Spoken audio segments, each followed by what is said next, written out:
Bonjour à toutes et à toutes, j'espère que tout le monde va bien. Aujourd'hui dans cette vidéo, on va parler ensemble du cas du crack générationnel Florian Wirtz qui est vu par le Real Madrid et Florentino Pérez comme le successeur naturel de Toni Kroos et il pourrait bien débarquer au Real Madrid dans les valises de Xabi Alonso qui pourrait remplacer Ancelotti en 2025 ou 2026 après leur aventure au Bayer Leverkusen. Toni Kroos qui pour rappel termine son contrat en 2024 du coup cet été au Real, qui va attendre la finale de Ligue des Champions contre Dortmund pour s'asseoir avec le club et discuter d'une prolongation de contrat d'au moins 1 an qui serait donc sa véritable dernière danse au Real Madrid. Après Toni Kroos, ça dépendra que de sa motivation et son envie parce qu'il avait déjà dit qu'en cas d'excellente saison avec le Real et l'Allemagne, s'il venait à remporter la Ligue des Champions et l'Euro ou juste la Ligue des Champions ou l'Euro, il pourrait vraiment prendre sa retraite définitivement. Il avait dit que lui il irait pas jusqu'à 36, 37 ans etc.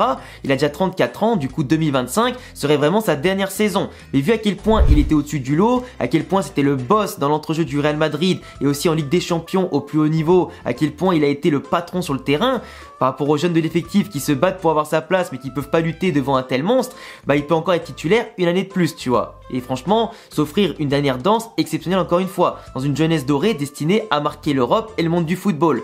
Mais globalement, il serait remplacé par Florian Wirtz, du coup la légende est le maître remplacé par l'élève allemand, ce serait plutôt pas mal sur le papier, mais est-ce que Florian Wirtz est vraiment le remplaçant naturel de Toni Kroos? Est-ce que poste pour poste ça pourrait fonctionner? Est-ce que Florian Wirtz ne serait pas bridé en jouant le poste de Toni Kroos au Real Madrid? Surtout, est-ce qu'il pourrait être titulaire indiscutable au Real? C'est ce qu'on va voir en tout cas aujourd'hui dans cette vidéo. N'hésitez pas à me dire en commentaire tout ce que vous pensez de Florian Wirtz, est-ce que le Real Madrid doit l'acheter ou pas pour le futur?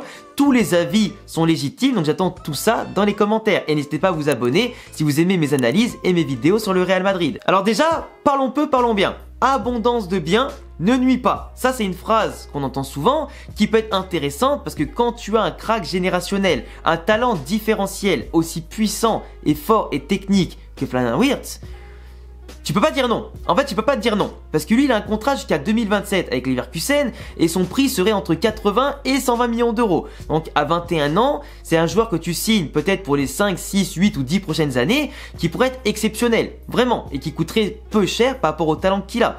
C'est un crack que tout le monde va s'arracher à travers toute l'Europe. Il vaut mieux l'avoir dans ton équipe que contre toi en Ligue des Champions ou dans ton championnat si une équipe de ton championnat venait à le signer. Par je ne sais quel levier financier éventuellement, mais c'est quand même mieux de l'avoir avec toi que contre toi. Après, abondance de biens ne nuit pas, sauf si, au même poste et dans les mêmes zones d'activité de ton terrain et ton effectif, tu as déjà tout ce qu'il faut. Parce que Florian Wirtz, quand tu regardes sa zone d'activité, il est partout sur le terrain, à gauche, à droite, dans l'axe, en haut, devant, il récupère tout. Il est à la construction, à la finition, il se déplace avec une liberté incroyable, et dans une équipe, tu peux pas avoir plusieurs joueurs ultra libres. Entre les attaquants et les milieux de terrain, tu peux pas avoir plusieurs joueurs aussi libres. Tu dois avoir quand même un peu de discipline, de la rigueur, pour assurer un équilibre offensivement parlant et défensivement parlant. Florian Wirtz, il est capable de construire et finir les actions, de prendre le ballon pour combiner, pour aller centrer, pour aller finir les actions, pour marquer de loin, distribuer des caviars, et surtout, en plus, il a une gestion du ballon et une conservation qui est exceptionnelle.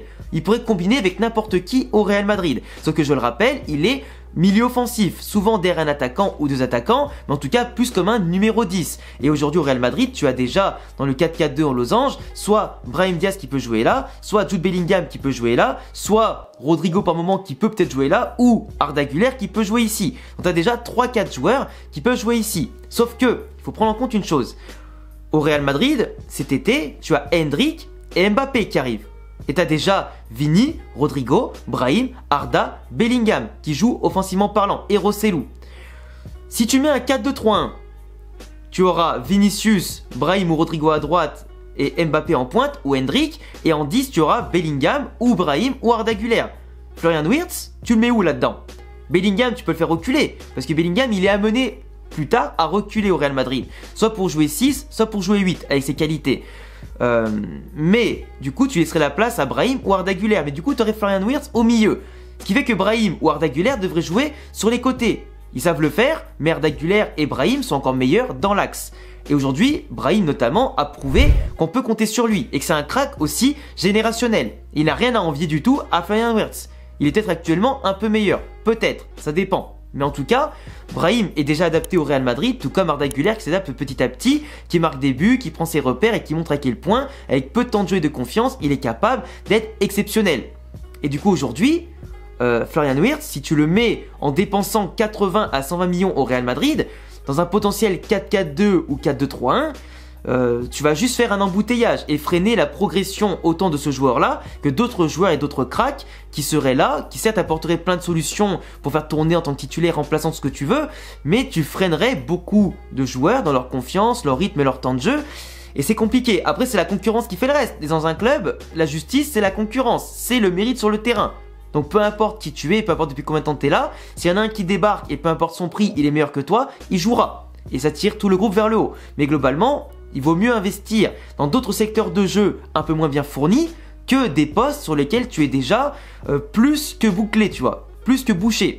Et c'est normal, au-delà de la qualité du joueur. Parce que je le rappelle, Florian Wirtz, 18 buts, 19 passes D, une activité tous les instants est absolument exceptionnelle, 21 ans seulement, et il a fait les ligaments croisés il y a plus d'1 an.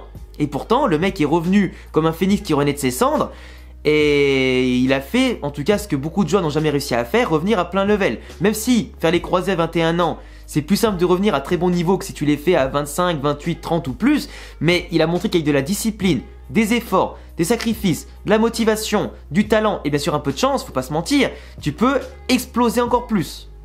Et aujourd'hui, Florian Wirtz, c'est compliqué de l'instaurer au Real Madrid.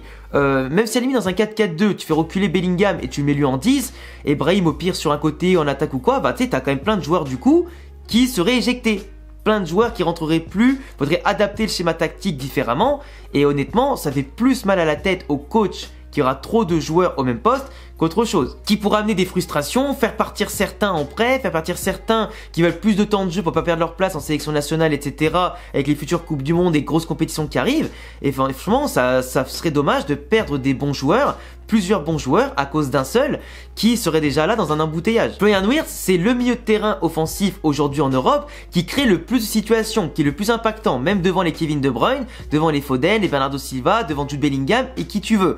Mais honnêtement, même si pour moi je pense qu'il serait parfait dans la rotation du Real Madrid, est-ce qu'il serait titulaire indiscutable? Au niveau du talent, il peut, au niveau du niveau, il peut encore progresser énormément et ça montre à quel point c'est un monstre en termes de potentiel sur tous les points. Mais honnêtement, est-ce que ça pourrait créer un bon équilibre au Real Madrid? Ça je sais pas. Mais après, du coup pour répondre à la question du début de la vidéo, est-ce qu'il serait le remplaçant naturel de Toni Kroos? Là j'ai plus de doutes parce que honnêtement, Toni Kroos, quand il est venu du Bayern, il jouait pareil, un peu mi-offensif, quasiment derrière les attaquants et plus comme un numéro 10. Il a reculé au Real Madrid pour jouer avec Modric et Casemiro dans un 4-3-3. Il l'a fait à merveille en s'incorporant dès le début à très grand niveau. Et c'est même rare de voir des adaptations aussi fortes que lui notamment il a fait ou comme Bellingham a fait au Real Madrid. Mais globalement, Toni Kroos, il est un peu plus complet, un peu plus technique, un peu plus réfléchi et meilleur dans la passe qu'un Florian Wirtz. Il a une vision de jeu et un style de jeu différent, beaucoup plus épuré, etc. Florian Wirtz, je le vois pas avec ses qualités actuelles, reculer en numéro 8 sans être freiné dans sa progression. Il pourrait reculer à l'avenir, à ses 25-26 ans, quand il aura un peu plus mûri son jeu, qu'il aura élargi un peu plus sa palette et qu'il aura développé son expérience.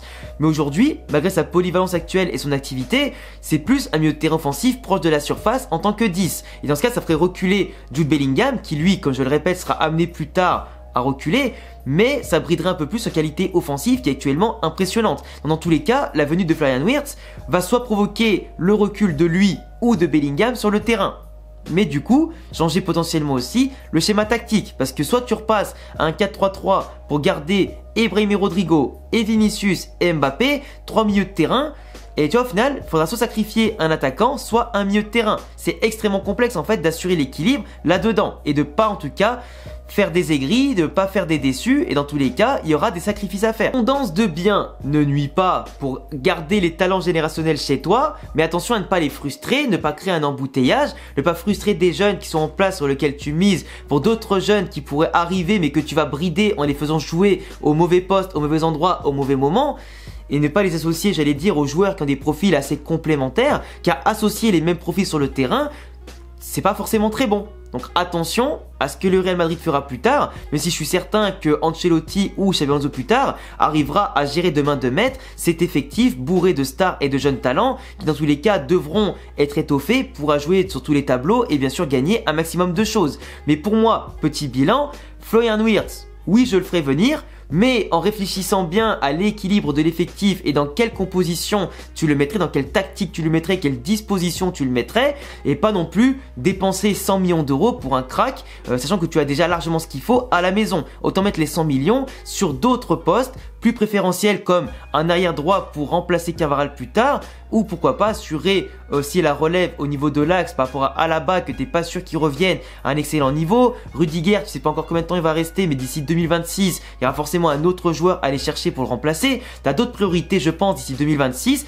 à penser qu'un autre et énième milieu offensif et joueur offensif. Enfin bref, dites-moi en commentaire ce que vous en pensez, n'hésitez pas à vous abonner, cocher la cloche, mettre le petit pouce bleu, il y a tous mes réseaux en description, et à bientôt la famille pour d'autres vidéos. Ciao!